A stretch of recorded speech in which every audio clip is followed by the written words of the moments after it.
Autour d'Angate, pourquoi je soutiens Tshisekedi? Il ne faut pas me poser cette question pour la répondre au thé. Yo pose soutenir Moïse Katumbi, pas soutenir rien. Très bien. Il faut que ça va congolais que tant que on a ici, on a 287 millions de dollars, il y a peuple congolais. Au salaire n'a pas nini, parce que Bukangalo nous alité. Merci de la confiance, la fidélité, amis téléspectateurs. Vous avez repris sur la première chaîne numérique professionnelle. Je cite Masolo Congo Télévision, la télévision du peuple, Motenabino de partout, Moza Rolanda. Merci pour tous nos abonnés, Nabisonio, sur les téléspectateurs, sur vous comprendre que 2025, c'est Geli, réserve de la République a continué na plateforme Nabino, Masolo Congo Télévision. Merci l'équipe technique parce que tous pour mouké, dans un chantier. Vous avez compris comment tout ce que tu as changé décor il y a 6 à 2025. Même si nous était une année pour célébrer en Goa, en 4e mois, mon Kinshasa. Merci à nos partenaires, nous sur de près ou de loin. Appelez si confiance et fidélité, la première magazine, il y avait institution. Masolo Congo Télévision, vous avez accompagné à 100%. Et merci à nos communicateurs, nous sur Union Sacrée, Batika Kabisoté et puis acteurs politiques qui est le Congo démocratique, n'a pas si beauté.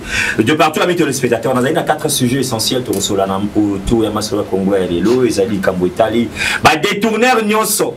Batu nyonso banyoko la République nanga voyage Kamine. Bravo la militaire et la justice amis téléspectateurs. Parce que moi canabiso muta maloba qui est touchable à cause à la tête. Badongolo nyonso ba dérange la République banda 2010, 11, 12 jusqu'à ce jour. Merci na banquette ko salema bokoye bango to ko publier bango nyonso ba iba mosolo ya leta. Mais na kati na ngweza ina nungu moko. Et alina ndeko moko ya na plateau na biso akumisaka déjà lelo to kotanga parce que toyoki déjà na ba couloir kazayi déjà toyoki ninge toyoki assemblerie kazayi na ba couloir ya bateau déjà boise kobimawa. Je cite ici monsieur Ludovic Milambo. Est-ce que ce monsieur a cela qu'on détourne à 50 francs à Res Publica? Est-ce que cela est vrai? Nabato Nyon Sotoki déjà remis au sala ba kabale na bango. Donc voyez bango autour de cette émission. Nini Ali Kolekali sous soit mis de spectateur entre le ministre de la Finance, l'agentier de la République Wana Congo de Doufouamba, l'homme de Dieu et le pasteur Barnabé Mouakadi. Qu'est-ce qui se passe? Est-ce que les alliés, communicateurs, quand ils ont pour baby ça va Congo, il y a bateau parler bazaïko servir, ils ont attendu mon côté écolo, tous les alliés. Na benga kaye ministre, il y a Yamboye école Congo démocratique civil dans le secteur de la défense nationale et ancien combattant. Moi à Congo, Guy moi Diavita Kabongo. Les autres ni na ko ça na Congo central ami de spectateurs parce que tout le monde est itinérant, tout le monde comment visiter ma base, comment ça va la condition de vie. La FRDC na biso na ba situation ba base militaire na biso ngeni nezali. Mais ba tebele ba komi ko spéculer déjà makambo ebele na mission na Congo central. Mon pas dire vous avez komona ezali na gouverneur ya Congo central, moi na Congo grâce à Bilo. To ya ko sukisa na matali mama akasi ya bandubula. Tozalaki na chango mokolo malobi ami de spectateur. Chango lobi yo akasi ya bandubula grâce à fondation na e Bandubula énergie to Bandubula en avant. Ezali Kolobi Sabat. Parce que plus ou moins 3000 personnes ont répondu qui favorablement à l'invitation à lobby pour la Koloba. Oui, Tchang lobby, oui. La révision de changement de la constitution. Moi, dans le Congo, Junior Monabouta est à la biso lundi à l'élo, Mbote Naboui, Madame Namasola. Mbote de Moïse. Bonne santé, bonne. Voyage parce que c'est pour rappeler que vous avez à Kinshasa, capitale école Congo démocratique. Oui, voyage de Kati bien, santé paysa bien. D'ailleurs, on a souhaité quand même meilleur V. Na équipe Union Soyama Solo à Congo. Très bien. Et Tozongi Namboka Nabiso. On a Toya ko Panza. Toya ko dénoncer, et Toya ko encourager. Bah, Union Sobazo Sala Moussala Malam. Très bien, amis téléspectateurs, tu veux dénoncer, tu veux panza, mais tu veux accompagner bah union sur bateau sala musala malamu pour la République. Tozo bana mama matali musala au militaire juste ça iko sala mwana mboka consommer mutamba. Ozali moko ya ba communicateur ya investigation, moko ba to accompagner la vision tata mokondi. O lekana plusieurs fois na plateau yo pour na kolobela accompagnement oyo ndeko Ludovic Milambo azali ko sala pour na chef de l'État. Ludovic Monga pardon, Milambo na PC communicateur. Ludovic Monga azali ko sala pour na chef de l'État. Mais sika wana kati ya ba numu to koyoka to monde déjà ba kabale ko salama à cause là il semblerait qu'azali parmi bateau ba tchapé moi liboko na kati ya ba détournement dans secteur d'Abisso il y a Jekamine. Est-ce que cela est vrai? Merci beaucoup Ndeko Moïse. À ma qualité du président des clubs de jeunes tshisekedistes et représentant de la fondation Monga Ludovic. Très bien. La ligne d'abord quoi assurer ba imboka boy. Monga Ludovic azali DGA en charge ya mine. Aza ko gérer mosolo ya Jekamine. Très bien. Batu ba gérer ka mosolo ya Jekamine, tozali na DGA moko, na DGA en charge ya finance de Konabiso Masango. Ça c'est un. Yé Monga musala na ye o tata mokonzi apesa ki ye ezali ya koyeba est-ce que na mabele awa minere ezali est-ce que libulu awa toji kozwa coltan toji kozwa boye musala na ye yango wana. Très bien. Ce que sali ba enquête na ye a sali rapport à qui des droits pour que ba yeba comment ko respecter loi ya o iza kokamba entreprise na biso Jekamine. Na félicité d'abord ministre ya justice. Très bien. Na initiative azui et souka kaka na Jekamine te. Très bien. Et kende omoni tata mokonzi azui pouvoir. Nde musala oyo e bandaki ya le peuple, c'était pas même le peuple d'abord, musala ko traquer ba détourner ba miibi ensemble na IGF. Mais toi comment on a été que IGF à côté masolo ya nyamu nyamu au lieu IGF à côté masolo yo yeba kateke IGF asala ka kopo yo yebisanga dossier oyo IGF asala vraiment que dossier yango pe bakandi pe bato exacté akoma kudiembela ka parquet soko ke parquet biso dossier za vite siko faute za nani esali kopo yango wana nde ministre la justice a ekozwa relève. Il y a soutenir l'initiative du chef de l'État pour traquer tous les détourneurs, tous les mibis. Au bas qu'on nyokola qu'est-ce yambo cannabiso. Très bien. Jekamine, il fallait passer la bongo. Non qui bato ba bengi ba kokanga monga ba mosusu ba kei balobe azaf comme les autres figurés déjà na bateau et tout ça ba mosusu kutu ba comme ko préparer ba document au circuler dans les réseaux sociaux pour envoyer même au ministre de la justice selon les informations et en possession soit disant que monga est impliqué. Monga d'abord a combattu DGA en charge à mine quand. Très bien. Et enquête au ministre de la Justice à lobby, il faut qu'on traque Kokanga. C'est de 2012 à 2020. Est-ce que en 2020, mon gazalaki déjà? Je ne pense pas. Très bien. Alors, Batouba Zalaki, il y a un ennemi, il y a Monga Ludovic, Melama ya bio. Si Nandenge Jésus-Christ a koya, il n'a jamais trouvé Monga na salité. C'est quelqu'un d'abord très honnête et sincère. Même le président de la République, on accuse quelqu'un avec des preuves. Mais dans notre pays, on a diabolisé Moutou. On a dossier juste pour salir la personnalité de Monga. Monga, premièrement, a joué éducation à papa naïe. Et ayeko bakisa éducation ya change sekero mbulumba le charisme que Monga Ludovic azanango et utande na IDPS. Très bien. Bama tabakita là, je confirme ce que j'ai dit et je pèse mes mots. Oyebi ke basalela ki liko baba botola ki même bagarde. Très bien. Nyonso wana pour que battre est-ce que réellement makambo Monga zali dedans. Et basali enquête. C'est pas ça ici les bagardes. Maboko pembe. Maboko pembe. Mais quand même, il peut n'inga na pamba te. Tant que bako n'ingisa balobi te. Et ben enquête on de komuta mbaba ko lancer kala mingi te bako ba kongoto yebi yanso ki mai n'inga ni pamba. Ezali pamba te hein. Na yebi si yoki même ko samu tamande na zawana. Akoko beta bashit kili. Akotika la jamais ko trouver même $1 ou bien 1 centimètre à mabele au Monga détourné pour exploiter minerai. Exacté. Exacté. Tu vois ça n'ango bayat. Na ndenge ba yini mono mbalo na pour défendre sincérité la vérité et pas chef de l'État. Mais aux réseaux sociaux on couper la moto. C'est combien même ba appel à Zouaka ba menace. Mais c'est seulement si Azali na katsa makamwana te pourquoi Azali cible ya Batonyonso? Pourquoi Azali cible ya Jekamine? Mais quand quelqu'un défend les intérêts de la Jekamine dans la sincérité et l'honnêteté.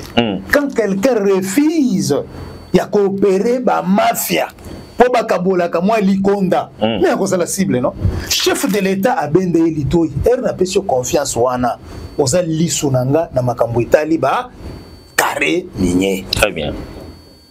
et aux lissu il y a baimbo canyon parce que la Gécamine ce n'est pas toujours l'espace à Grand Katanga non et ça dit coaider mbo cannabiso Congo na ba recette mosusu oyo ministère ya finance salaka Gécamine pe azana kati parce que ba contrat o basilika ba million mbongo ki ndaka na caisse ya l'état et ki ndaka na poste ya ba DGT ya ba DGAT et c'est pour cela na hebisi bato baza ko benga biso bakokanga fondation na bino ko kufa te et d'ailleurs Monga Ludovic Auti ko imprimer ba polo na yaki nango awa voyage nango na sala ki na Istanbul j'ai imprimé des polos pour la marche de soutien à la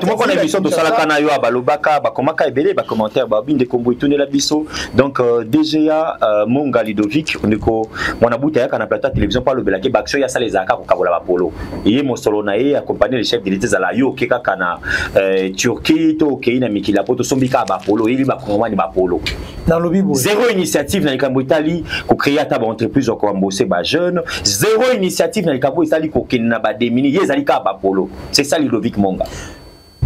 Les gens doivent comprendre comment Ludovic fonctionne.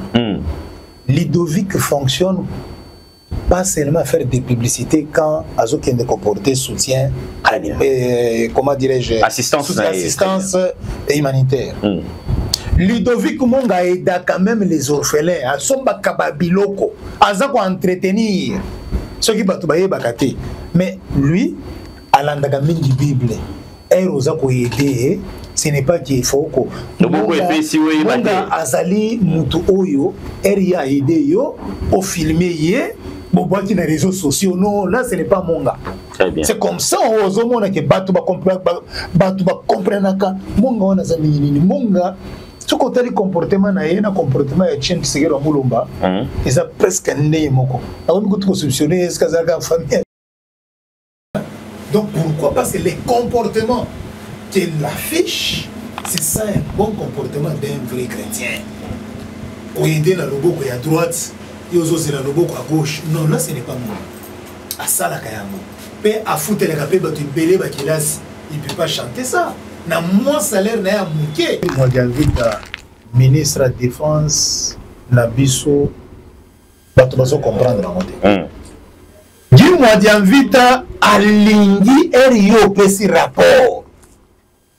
Au petit likanisi pour le fonctionnement du ministère de la Défense. Et surtout pays oyo baza ko déstabiliser na makambo etali insécurité. Et l'insécurité n'est pas seulement à l'est de la République. Très bien. Il y a encore l'insécurité na Lubumbashi. Chaque jour bibembe zali. Na ba Congo ba cible qui déjà pour déstabiliser la ville de Kinshasa, il faut tout dans le Congo. Et il y a un ministre de la Défense. Alingi Azala Yemukwasa Kompalme. Lui ne marche pas avec les oreilles. Moi, j'ai envie de marcher avec les yeux. Et il n'est pas là pour se concentrer dans le bureau. Pe Nzambe, merci Mingi. Taï o pesi mo dianvita. Ezata penze a kitoko. Ya Azala kasa kasa. Ezata ya kilote. C'est pour ça que les hommes sont qui nous moi j'invite à y pour nous sala à y pour nous faire na biloko yoka kamalilité. Très bien. Mais l'autre avantage au ministère de la Défense ça s'allait bénéficier na cause la ministre à l'écoute. Très bien. Et pour la koyoka y pour la komona y il quand même atozali na gradité mais ceux qui ozali na likanisi ya malamu pour rencontrer le ministre de la Défense azana bajuro yambaka. C'est ça, parce que le ministère de la Défense, c'est vraiment un ministère qu'il faut beaucoup écouter. Et ce ministère, le ministère Moussoussou Anate. Mais, il y a un ministère Moussoussou, il fallait pas beaucoup écouter ce qu'on connaît lié. Même à temps, disait Betty, à votre cas, jamais répondre au thé. C'est le mal avec nous les Congolais. La scène quand ministre, vous allez ban misala na biso. Ce que nous allons te charge te kanga bisakana yo présenter des missions na OIA. Très bien. Et pour la cause na mutuna na yo. Ministre de la Défense a quitté na Congo. Vous savez bien qu'il y a une réforme à Sikanakati ministère. Et jamais il ne peut pas proposer quelque chose au président de la République sans qu'il puisse palper la réalité. Au lieu que les militaires, pour que les militaires aient se déplacer, et c'est un cas de Bélé. Il y a un ministre, et on sait peut-être, Mokanda Moko, il y a maman Nabiso Judith, autorisation de sortie ou ordre de mission, accueillir, à saler l'inspection ailleurs, à mon place pour les alliés, et à Yébini Nakosala pour réparer à ce que notre ministère doit garder le leadership. Il y a sécurité dans le Mboka Nabiso. Des missions au Yakendaki. À quoi dévoiler en côté, parce que le ministère de la Défense, c'est un ministère Moko un peu. Il y a stratégique, sécurité fendue, on a très bien. Mais, bah, façon il y a pour fonctionner, façon il y a pour kamba ministère wana, azolongo la biso soni. Très bien. Non, à longoli de pes soni. Ngayo zali na ba information que tu as tout à l'heure, bazo signaler biso qui a quitté wa ministre de terrain ou alingo palper d'idoi na réalité, il y a ba FRDC, il y a ba base militaire na biso, situation oni bazali ko vivre, bazali ko lekisa na ba province et Congo central les ali 10e province depuis bandi tourner na itinérance wana na ba province pour na ko tambola ko palper d'idoi pour na ko pesa yango na magistrat suprême azali chef de l'état ou ya PC ndingisa wana ko tambola et je pense que itinérance wana pour le 26 provinces et le Congo démocratique. Bravo à Guimwa David Akabongo parce que à la question de compatriotes congolais depuis année déjà, Yewana Azali na Congo central pour naba itinérance, je crois qu'ils ont une communication et comme Elibiso, merci à son excellence pour naba tourner Azali ko sala na Congo central et vous avez comment on a commenté ce que Azali ko si ça va rater ce quoi celui naba personnalité mince ya ba province, Azali comment on a rappelé basi ya ba soda pour Azora Azali ba plaidoirie na bango ba difficulté nini oyo basi wana ba na ba sokuta na rapport et comment et pas tata mokonzo école Félix Antoine Tshisekedi Tshilombo bravo na mwana Congo Guimwa David Akabongo vous avez comme on a en image na 10e itinérance na yo zali bongo na province ya Congo central penepenena gouverneur na biso grâce à Vilolo mais aussi les sana matali Akasia Bandubula on fait signe que le trailer na 2 minutes rapidement maman Akasia Bandubula tomoni chango ezalaki na grâce à fondation na ye alali cadre IDPS mais batubeli bazar communiquer en balobi IDPS bato bandaka Boyas belle fondation et puis le commis parti politique mais quand même nous avons vu comment est-ce que Tchangwa lobby oui na changement non changement ya constitution bande konyo so bazali ko accompagner fondation Akasia Bandubula balobi était tozali sima changement ya constitution l'initiative tata moko tu ekolo maloba et pas de ko jino mona bouté rapidement en 2 minutes aussi ça donc le ministère wana ya affaires foncières ezali ministère moko akutaki mboto très bien akutaki ba chef coutumier baza koyeba badroit na bango te chef coutumier ko la mukalelo na tongo lobi bureau na yo Moïse Mbui mabele o eza mabele nanga nazoli na kuteka ngo ateki pe très bien et suka ndo moni ok na parquet okuti sorte moto ya ba dossier très bien il y a makambo ya ba conflit parcellaire conflit ya ba mabele ya mabele mama Akasia yi abandi d'abord kotalisa loi Nibeko lobili bien en matière d'affaires foncières en matière wana très bien et ba chef coutumier belé ba yebaki yango te mais ça appelle ba chef coutumier so ba bando sala ngona encore pour na ko faire souffrir les ignorants de la loi et pour maman Nabiso Akasia a sali ba réforme ya sika et yango wana ndena ko yebisa batu boye so si vous rêvez que maman Akasia ko sala aller-retour beaucoup si aller-retour le ligo la kisanene ce qui est maniemé ezali c'est-à-dire ndenge ba foot ba mama qui est pe ba kolombola ye lokola na ndeko na biso pas Sama Lokonde oyo mususu oyo papa na biso oyo Molendo Sakombi non le vieux à FCC bon na bousi Kamba très bien parce que maman na biso azalaka ministre ba lokola kai mais elle faut comprendre très bien il faut n'appeler ça kamoto et sika au mutu azali capable de dégager ba énergie positive pour contribuer à l'avancement ya mboka 30 secondes c'est ce que maman Akasia a fait sur ce maman Akasia au célisi ba conflit belé au PC ba chef coutumier matière le club des jeunes tshisekidistes en collaboration faire de l'union sacrée toko pesa ye diplôme de mérite na trophée très bien wana etali nde biso soki bachef nyamunyamu bakoyoka pasi na bakomissionnaire bakoyoka pasi na yango bakende kofongola mibeko elobi nini aye nde korenforce mibeko likonzi. Très bien, merci. Bosala ba réunion na bino boluka bambaso na bino edede azalaka mutu ya kamba. Très bien. Couleur rouge. Oyo Adel Kainda Maïna. Oyo Papa Simo Kimbango. Sali mutu ya Simo Kimbango. Très bien. Soki yo koluka mbaso ekozongela na yo. Mama ba kotla ki réunion ba beto mbaso. Yango na ngana ko dénoncer yango. Merci Junior Mwanabouté. Merci beaucoup. Diplôme na biso de mérite na trophée. Et puis ça m'attend. Lobby to sala déjà na bureau ya Mama Kasi. Tozo senga audience. Ko sala ba formalité nano et puis na ko biso ba communicateur Mama Kasi ça cadre ya IDPS. Bino za audience formalité membre de l'Union sacrée. Très bien. Il n'y aura pas de formalité. J'ai dit Azali ministre national de ministre ya biso. Il faut qu'on respecte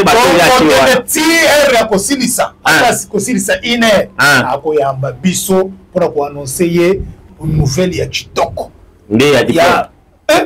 A mérité. A mérité. Vraiment, la sélection, il y a au moins un gouvernement, j'ai dit. Très bien. Non, maman n'a biso à Kasi, à Olongoli pe Basison. Merci. Mais on a premier ministre Nabiso. Et Namoni a ça aller-retour. Aller-retour, c'est-à-dire aller-retour, c'est-à-dire Naremanyemao. Aller-retour. C'est-à-dire on comprend dans votre invité à l'émission, il y a mon souci de sa définition. Très bien, merci à Junior Congolais, vous avez qui est venu. Merci à Claude Ngoma, vous avez pu inviter Nabiso pour te lever la question de l'heure, surtout Maïmatali, pays union sacré, bien qu'Azali acteur politique majeur, il y a le Congo démocratique, à grouper Sabiso, point de vue. Mais ici, amis téléspectateurs, dans un temps, en rubrique Nabino, il y a un rapport, il y a une investigation au Nassali, au courant un week-end, au courant il y a semaine.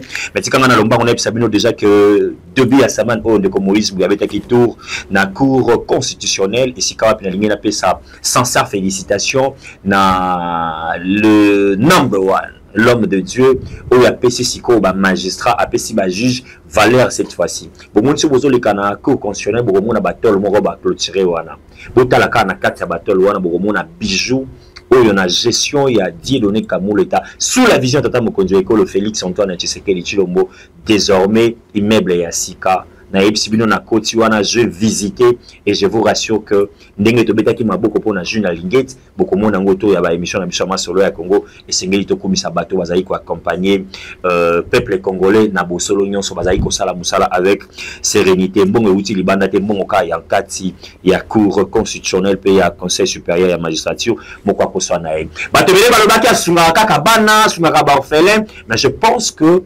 azalaka meilleur lui ya commune ya Lemba. Lemba to benga ngo commune ya ba intellectuel. Lemba ezalité commune ya ba kuluna ya ba délinquant. Azo lancé concours ya génie en œuvre.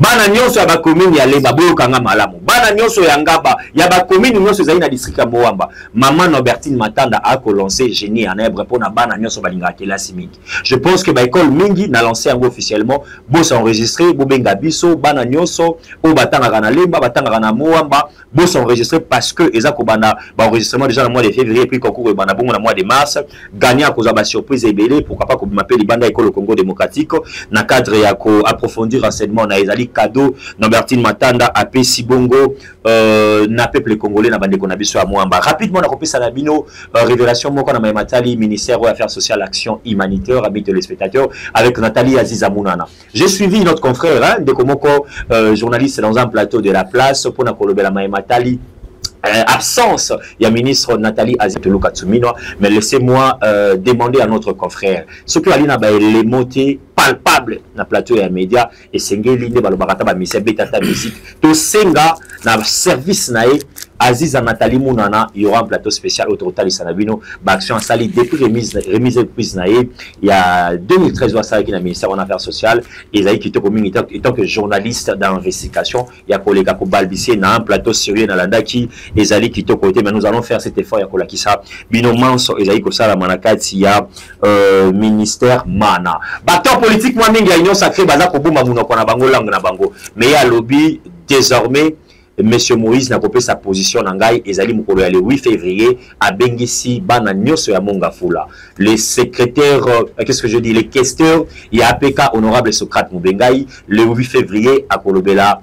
Ezali réforme institutionnelle kolakisa comment est-ce que Moamba peuple congolais balobi il y a une réforme institutionnelle to kozala pour la couverture médiatique wana ami téléspectateurs. Bravo na bino non soboza ki bakwa Rolanda biso, bravo na équipe technique Mobimba na bino to kutani soki sazongité prochainement avec cette fois-ci maître Claude Ngoma. Au revoir.